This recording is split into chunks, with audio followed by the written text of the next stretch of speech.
If you are watching this, you probably recently got Bell's palsy or had Bell's palsy, and you're looking for some information because there's in the medical community, there's not a ton of information. I'm sorry, there is a ton of information, but nobody seems to know exactly why, how long, what Bell's palsy is. Um, Other than some of the obvious attributes that come along with it. Lucky us. I am probably similar to you in that I woke up one day, or one day this came on and you felt like you were having a stroke, or you felt like something was really wrong. But I felt like I was having a stroke. I thought, um, yeah. So I went to the emergency, and once I got to the emergency, they were a little calm when I walked in the door. I was in a panic, and they were pretty calm. So they knew what they were dealing with, or felt like they knew. And so that was, they told me I had Bell's palsy. When I heard I had Bell's palsy, instead of a stroke, I was actually happy because that's much better than a stroke. So it wasn't until a couple days later that I realized how unhappy I was, but whatever. Since then, I have been through quite a few things. I have seen quite a few medical professionals.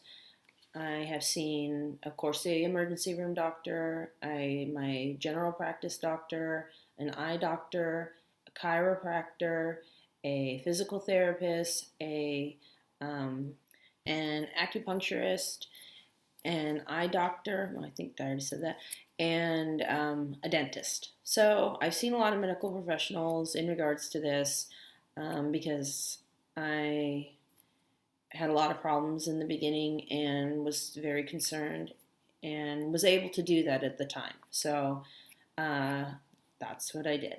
I am now 3 months and 5 days into this.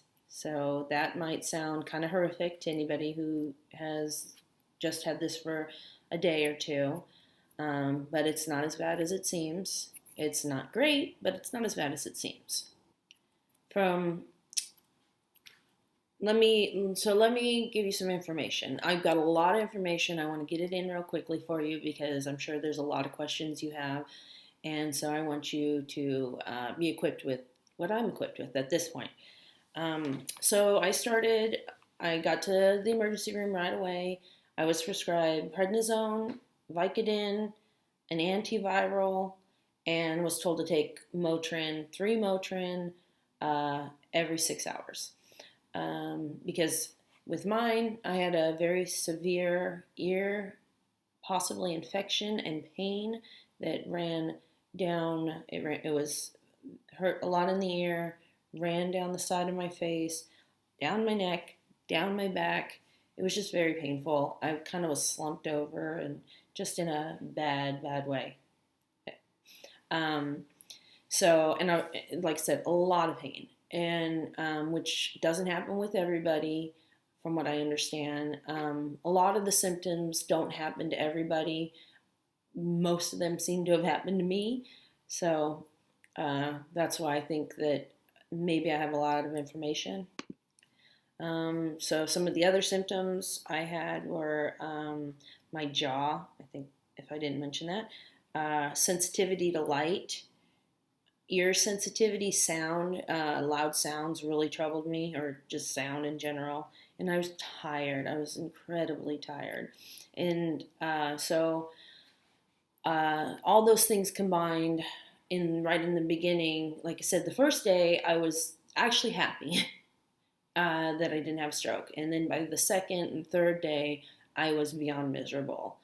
All I wanted to do was sleep and kind of curl up in a ball. I was of course, I was a little sad, confused, frustrated. But so I slept a lot. Thank goodness I was able to. I didn't start to get better from those symptoms until about 3 to 3.5 weeks. The pain started to subside. The ear infection or the ear pain started to subside a little bit. The yeah. Um, so I did, I think, almost everything right from the beginning. Luckily, it was just luck. So I did go to the emergency right away, like I said, and they prescribed me what they prescribed me. Then I went to my PCP, uh, my primary care physician, and who treated me so fantastically. She took really great care of me and made me feel like I was being heard, even though I felt like, well, this is just silly old. This isn't a stroke. It's just this Bell's palsy. It's not a big deal.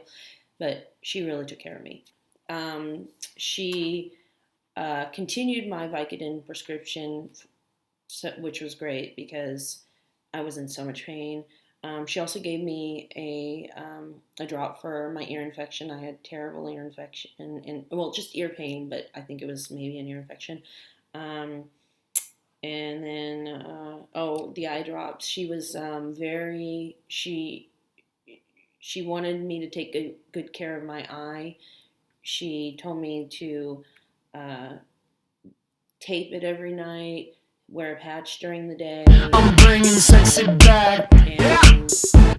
And also referred me to an eye doctor, which at the time I thought was a little silly. I thought I didn't need it. She also gave me an eye gel, so I thought I was covered, but I went anyway. I'm very glad I did. So let me touch on the eye thing. So the eye thing to me is major. I hadn't gone. I went. I did make the appointment to go to the eye doctor. I was very reluctant. Didn't want to go. I was tired. Didn't feel like it, and I felt like she had already covered me. She gave me the eye gel. She gave me the patch. She told me all the things to do. But I went to the eye doctor, and uh, the one bit of information that he gave me that was fantastic was my eye felt like it kind of had a, like it felt like dust was on it, or like it just itched, and he told me that that's because it was drying out and that I really needed to keep it a lot better lubricated. um, I need to use gel eye drops and lubricating eye drops. No, get the red out eye drops.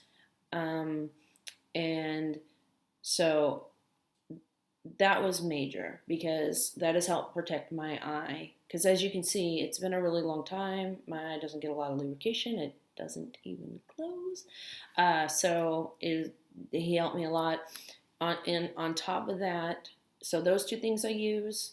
Um, I also use at night. I tape it with paper tape, which is a lot gentler on your eye and also doesn't rip the shreds out of your eyelashes. Um, and also use band-aids. So I'll tape it. I'll put a thin strip of paper tape, and then I use a band-aid that uh, a non-sticky band-aid. Well, that doesn't make sense. An easy release band-aid. They have them over the counter.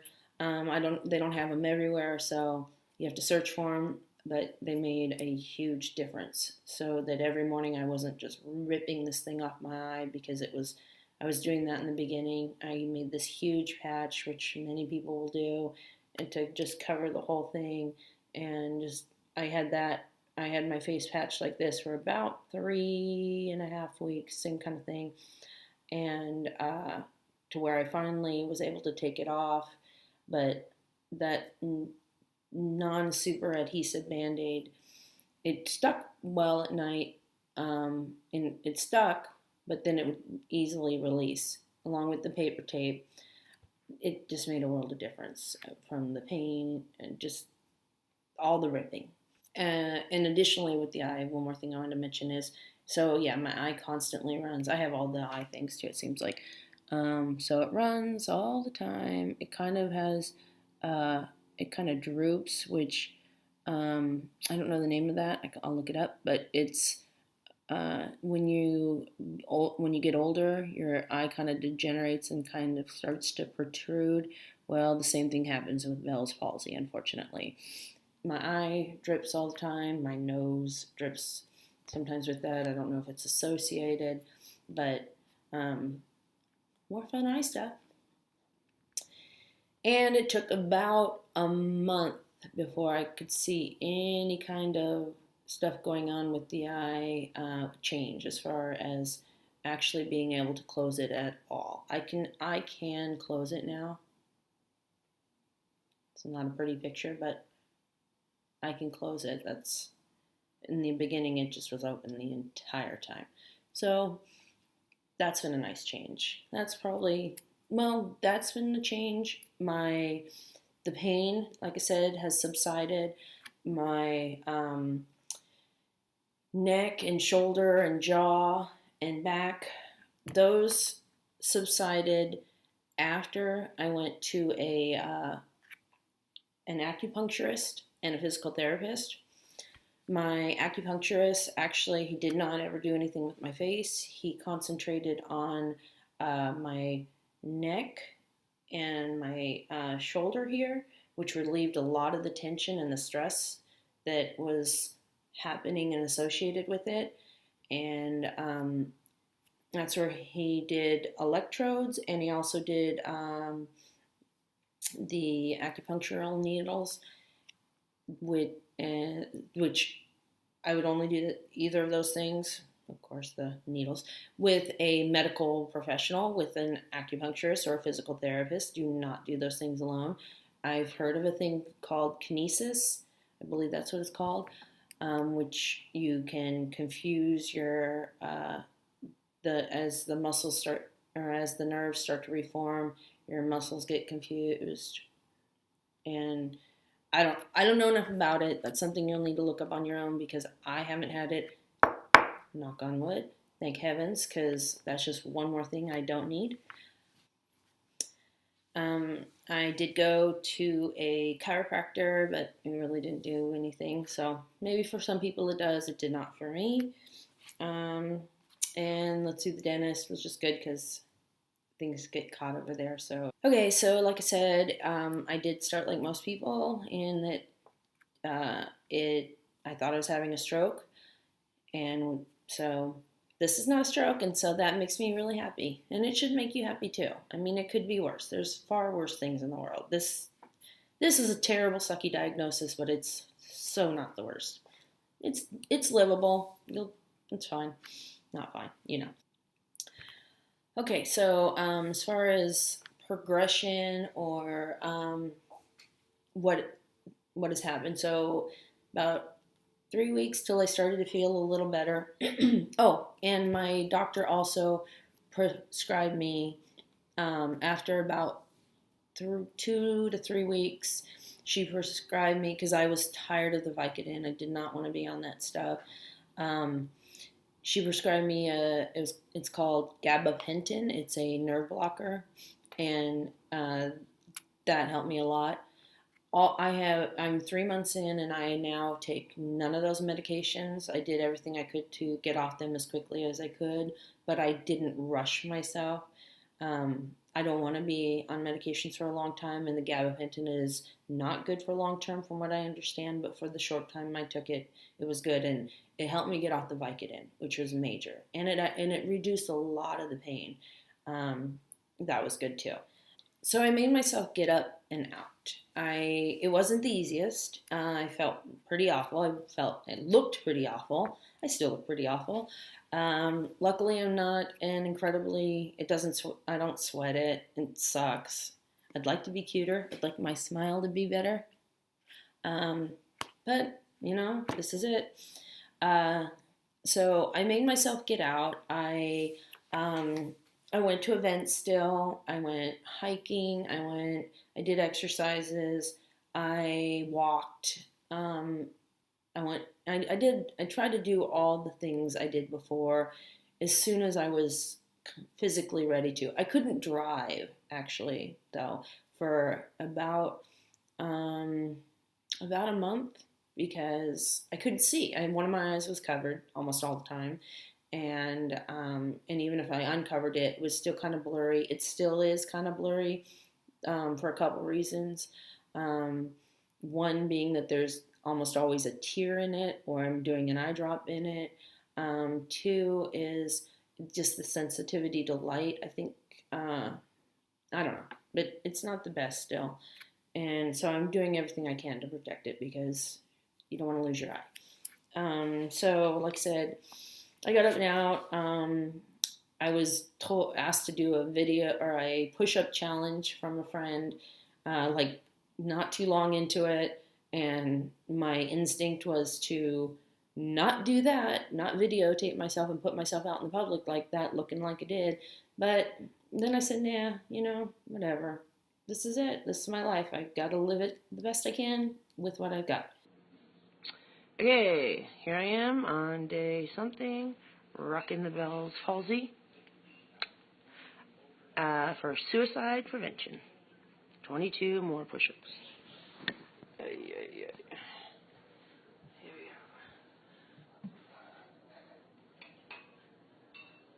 So, and so that's kind of a thing too. So the regression 3 weeks, then about a month, I was starting to feel better.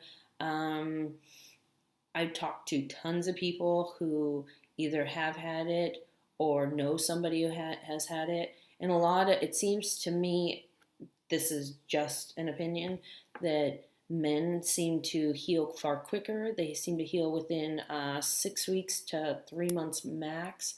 Women, it seems to last longer with. I did hear many people that said usually by 3 months you'll be better. And so on my 3 month anniversary, when I was basically not better, almost as far as the palsy goes, it was kind of a bummer. And had I heard if I knew that I wasn't going to be better in 3 months on about day 2 or 3, I would have been completely a wreck. Speaking of that, so here I am, 3+ months into this, and I've had very little development, I guess you would say, in the movement of my face. My eye,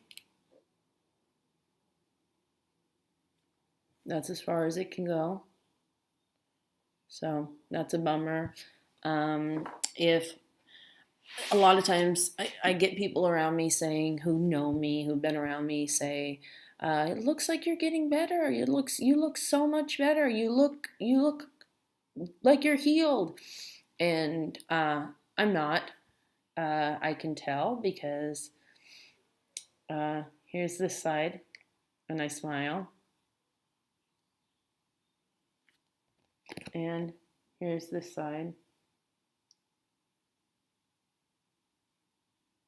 when I smile. So you can see though the eye does have movement. This is me thinking I'm smiling on my right side, that I am not. My nostril doesn't go. I remember looking at videos in the beginning thinking, and I'd see videos where the person was a couple weeks or a couple months into it and thinking, how am I getting? And there were a couple of videos where the people were like years into this, and I ignored them because I thought there's no way that's going to be me. So they don't apply to me. They may apply to me. I may have this for a really long time, and also probably forever. I assume, I'm hoping, I'm going to heal mostly and completely, but then I've heard that there can be relapses, or not relapses, but it can come back. Again, nobody seems to know why. So a couple of the So there's I'm sure there's a lot of emotions you're feeling. There were a lot of emotions I was feeling. Wasn't happy with the way I looked. My smile was gone. I love to smile and greet people when I walk in. Like when I see people, I smile and I say hello. And now it's kind of harder. Um, so that's not good. Drinking is harder. Everything's on the, I can't do it exactly all right. So it's a little like this situation. Awesome. I use straws. Going out to eat has is I have a system that I use so that because I still want to go out to eat and still want to be in public or be with friends eating, and so I have a system where I hold a napkin in this hand and cut and cover my mouth and have a second napkin for my napkin, and I just kind of eat like this, and I do that for a couple different reasons. I do that so that uh, I'm not grossing anybody out while I'm trying to chew and my face is all over the place. I do that so that the uh, to be polite. I do that to also enjoy my food. I want to be able to eat it and chew it and not sweat what's going on around me. So, and it's not easy to keep your mouth completely closed or chew. So, it's just a better system for me. So, that's going out to eat. I have some necessities that I carry with me at all times. I make sure I have them with me. Um, eye drops. I carry eye drops. I usually have at least three, 2 to 3 of things on me at all times. Like I say, sunglasses. I have sunglasses with me at all times because if the clouds dissipate and the sun comes out, it can I can't see, not well. And I lip balm. Lip balm's important because you're not getting the you're just not getting the lubrication you used to. It's not as easy. So I've run the gamut of emotions. Like I said, I was sad. I had bummer days. I had bummer hours. I don't let it get to me. I try not to let it get to me. It gets to me in moments. Of course, it's going to. Speaking of which, so yeah, so I do. I cry more. I cry more for I think a couple reasons. Well, besides being an older woman who just cries, uh, because we get more emotional as we get older. Um, but I also think I cry more because I'm almost always in a perpetual state of crying because my eye is always leaking. So um, it, I'm practically crying anyway. So I don't know. And then the lack of being able to smile was so major to me in the beginning. It's getting a little better. I have one funny little thing about it though. I think it's funny. Is that I have a huge love and propensity and heart for children. I love children, and so I usually look at them and smile at them, and a lot of kids are standoffish in general. That's how they are by nature. And but they tend to look at me more, and I don't know if it's because I must look different, so they're trying to evaluate what this person is or what so they stare at me a lot more than they ever used to, and I smile at them, and it makes them smile back. They get that I'm smiling at them, and so I don't know. I kind of like to refer to myself as the scary monster, or the friendly monster, because to them I probably look a little like a monster or like just strange. But I'm a friendly monster, and it makes them, I don't know, they smile back, so it makes me happy. The I think I've never heard this one either, or I haven't heard it. The propensity to choke, I think, becomes greater, and so I think people need to be very careful about that. Food gets caught over here um, and it seems like my neck was more constricted in the beginning, and not constricted, just it was just harder to chew, harder to swallow, um, and just the whole eating process was just tougher. And and even drinking sometimes, a lot of times, is harder with this.